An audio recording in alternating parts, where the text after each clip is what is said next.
to date, the most decorated wrestler in school history. You know, if someone said that at 14, that I would do that, you would probably look at them and slap them. There's no way. There's no way this kid is going to make it through college. There's no way this kid is not going to be in jail one day. About 5+ years ago, when got wind of who Mike was and was told I needed to go watch him wrestle, kind of just saw there was a different way Mike carried himself. He'd be pacing back and forth, just trying to get in that mindset.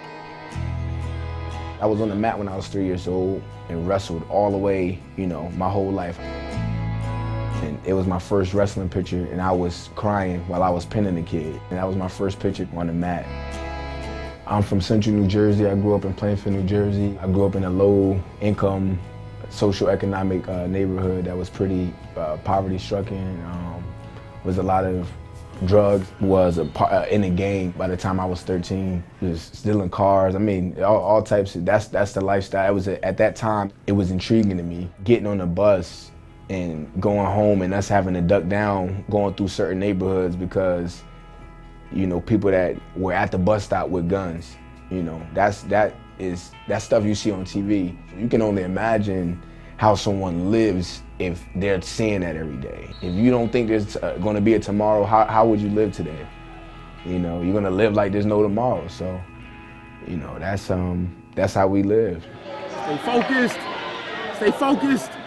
But what happened my 11th grade year, my grandmother, she came down here on a visit from North Carolina. She was like, yeah, we need to get Michael. He needs to come to North Carolina with me and start over. Mike came from a very harsh situation, hence why he had to move down to North Carolina in the first place from New Jersey to make sure that he continue to stay in school 1 and 2, just stay out of jail.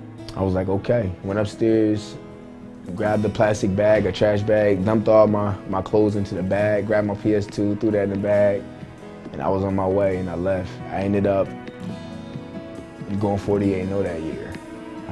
Becoming a high school All-American and becoming the first state champion in school history. So that was the start of something that I worked for, I guess, my whole life, to be a high school state champion. She was in her 70s when she did that. And she saved my life. She gave me a way out. Pembroke is a smaller town, and you get a lot of individual attention. I think that was something that I knew that I needed. I came from a big city, and I didn't want to be in a big environment again. I went to college with $4. I went to college with $4 in a suitcase. That was what I went to college with. My freshman year, I had a fight on campus, ended up getting kicked out of school. So now everybody who told me that I couldn't do it, everybody who said that he'll be out of school in a semester, everybody who said that this is someone who, he's a phenomenal athlete, but he's ignorant, but he's a thug. I just proved them right. I just gave them everything they needed to say, I told you so. He had to go work at a chicken plant, and I think that was one thing that really opened his eyes and let him know that, hey, I have an opportunity here. Once I do what I need to do, I need to make sure I take advantage of it the best I can. I was put here to be great. I was put here to do something significant and really change the world. That's hard to do in a chicken plant.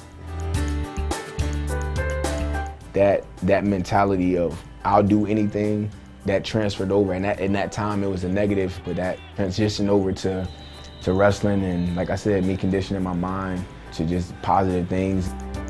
Ended up becoming the first national champion in school history. Last season, a 3-time All-American, 3-time regional champion, 4-time finalist. I'm at the NCAA tournament, and it's the last hurrah. This is it, and it's my last opportunity to do what I love to do and do what I've been doing my whole life. They went down to the athletes lounge, and Mike saw one of the banners in there was his photo in the finals last year. His eyes lit up like, whoa, this is amazing. I took a loss in overtime in the semis and was able to bounce back and come back and, finish the best that I could finish. I think it was great to cap off my career with a win. Not exactly what I wanted in terms of accomplishments and of course bring home a national title, but I think it's great in the way that it did turn out. To have this opportunity to be here,